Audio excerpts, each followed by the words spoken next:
Peace out. Don't forget Jeff.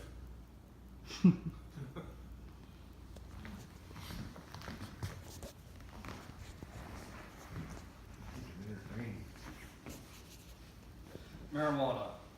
Marijuana is one of the most widely used substances in the United States, but it is still federally illegal.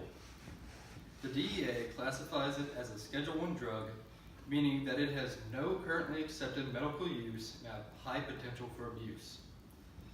It is placed above both cocaine and meth, which are both substance 2 drugs. According to the National Institute on Drug Abuse, in 2017, over 13,000 people died from overdosing on cocaine. The number for overdosing on marijuana? 0.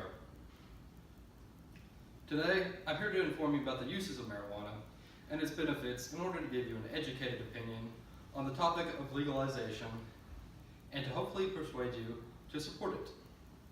I believe that I'm a credible source because I've done extensive research and see the economic and societal need for legalization in Kentucky.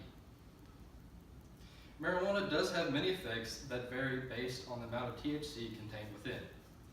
Let's first look at the health effects of marijuana. Short-term effects.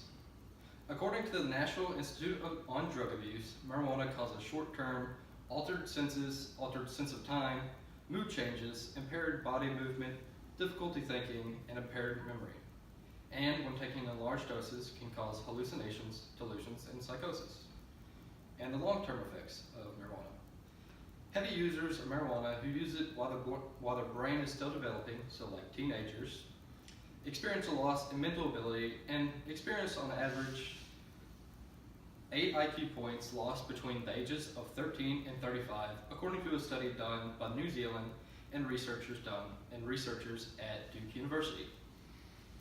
Those who started using marijuana after the brain was fully developed did not experience these symptoms. Marijuana can also be used as medicine. The medical benefits are not well known because marijuana's classification as a Schedule I drug, it is incredibly difficult to research it because it requires a special license to do so, according to WebMD.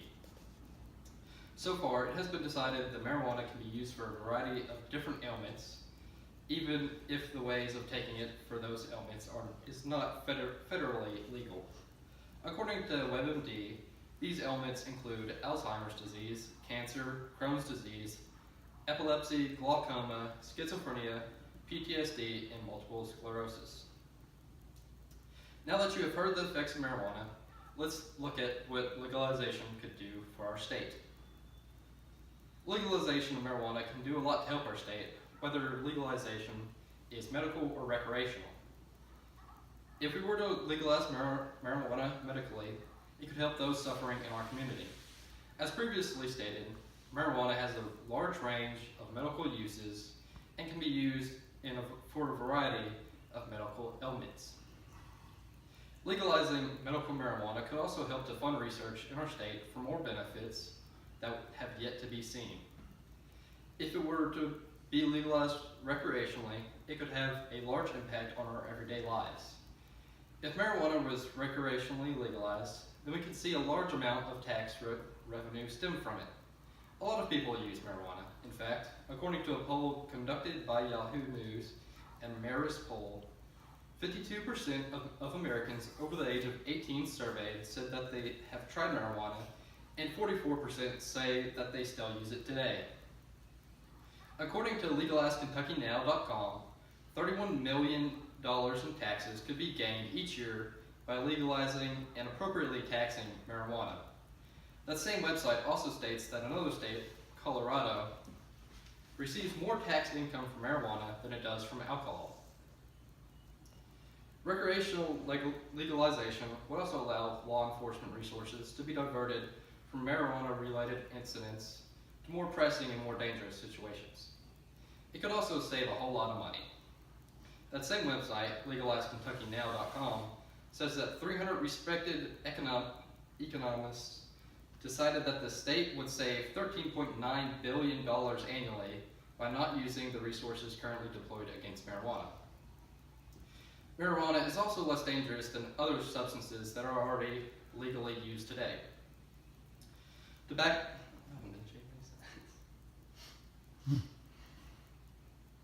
Tobacco versus marijuana. According to lung.org, many of the same health problems occur from smoking tobacco and marijuana. Both cause damage to the lungs, and both can cause severe lung problems if used long enough. The primary difference is that marijuana is used in more variety than tobacco is, and those methods are much more safer and less damaging than smoking. Things like beverages, candy, and baked goods can contain marijuana, but tobacco is usually smoked or chewed, which is definitely more harmful than eating a brownie. Alcohol versus marijuana. A large difference in alcohol and marijuana is the amount of deaths. According to drugabuse.com, binge drinking alcohol accounts for 44,000 deaths annually, while marijuana accounts for 0. Another difference is the way that alcohol affects your body.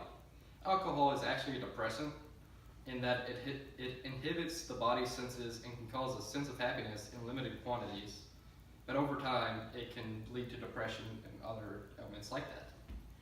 Marijuana is a stimulant, as some of the chemical components in it are similar to some that are naturally occurring within our body that makes us happy.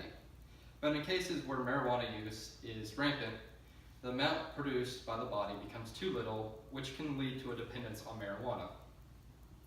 This goes to show that while marijuana does have similar negative effects to already legal substances, it is far less harmful when consumed in responsible ways than those legal substances are. Today, you have heard about marijuana and the different cases for and against legalization of it. We've looked at the health effects of marijuana, the reasons for legalization, and how it compares to substances that are already legal within our state.